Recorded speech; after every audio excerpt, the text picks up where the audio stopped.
So last time we were looking at how wires can produce magnetic fields, and this is actually a picture from our last video, and I just put it in here on purpose because when it's really kind of cool if you take wires and you curve them together, you can kind of see that inside of here the X's actually got really close together while the dots on the outside sort of got spread apart. And that's sort of the basis behind another idea that comes from using wires to make magnetic fields. Is if you take the wires and you bend the wires into different shapes, you can produce really strong magnetic fields. So for example, let's take a loop of some kind. So suppose we have a wire loop, something like this, and we have the current. And the current, we'll just do the same thing as this little picture up here. The current is doing this and something like this. The current's just going around the loop. If we would have something like this, just same way there's dots on the inside here, and you can use your right hand rule if you want. Inside of here, all these X's would be on the inside. There's dots on the outside for all of them, something like this. But those X's are really close together compared to the dots. And what will end up happening is inside this middle part here, you can actually get a very strong magnetic field by using loops of wire. So we use loops of wire in order to create very strong magnetic fields because it takes all those magnetic fields from the wire, and as you bend the wire, all these magnetic fields start overlapping.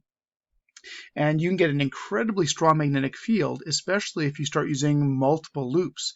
Suppose you have one loop. Yeah, you're not going to have a strong magnetic field, but if you use the 10 loops or 50 loops or 10,000 loops of wire, you can get an insanely strong magnetic field by using these coils of wire. And this helps to create what are called electromagnets.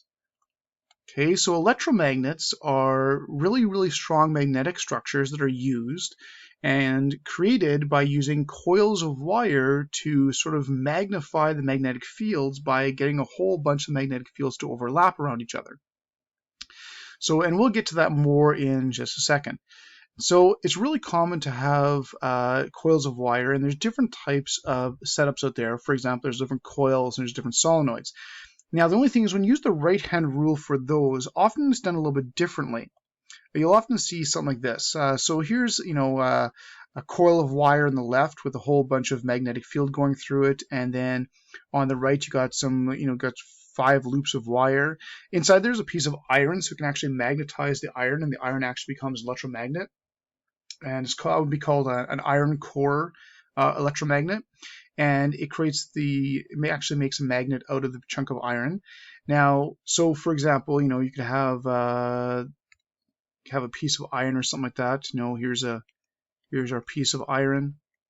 Just like drawn the picture, you could have your coils of wire going around it, something like this, whatever it is. Just drawing a quick sketch here. And this will actually become a magnet. But what you can do then is you can actually take that piece of iron and make the iron longer, something like this, and that entire piece of iron will become a magnet.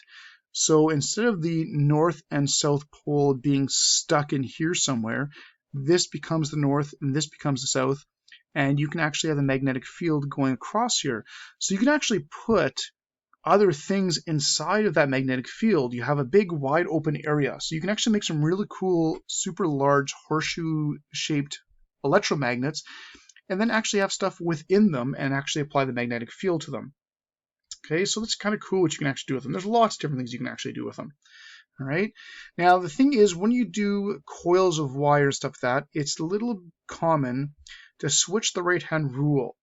When we first did the right-hand rule, the current was the thumb and the fingers were the magnetic field because that's kind of what they look like. Well, when you do coils of wire, it's really common to flip the function of the fingers.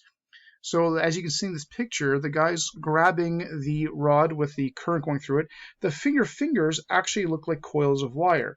So make your fingers the coils of wire showing the direction of the current, and then make your thumb the direction of the magnetic field. So in the picture here, the magnetic field would be going towards the right.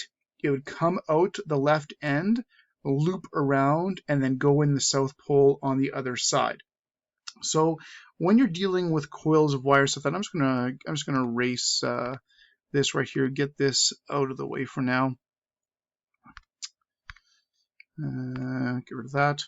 So when you have loops of wire and stuff like that, flip the function of the fingers. I find it way easier to flip the function of the fingers. So suppose we had suppose we had some coils of wire here. Get a nice thick one here.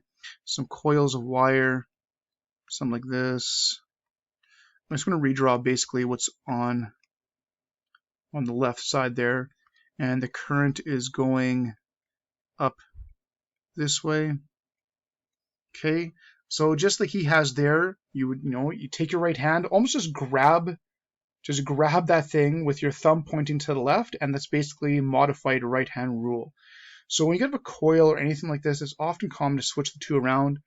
The magnetic field, this would be the north end, this would be the south end. The magnetic field, your thumb is pointing to the left, so the magnetic field would come out to the left and then loop around and go the opposite way, something like this.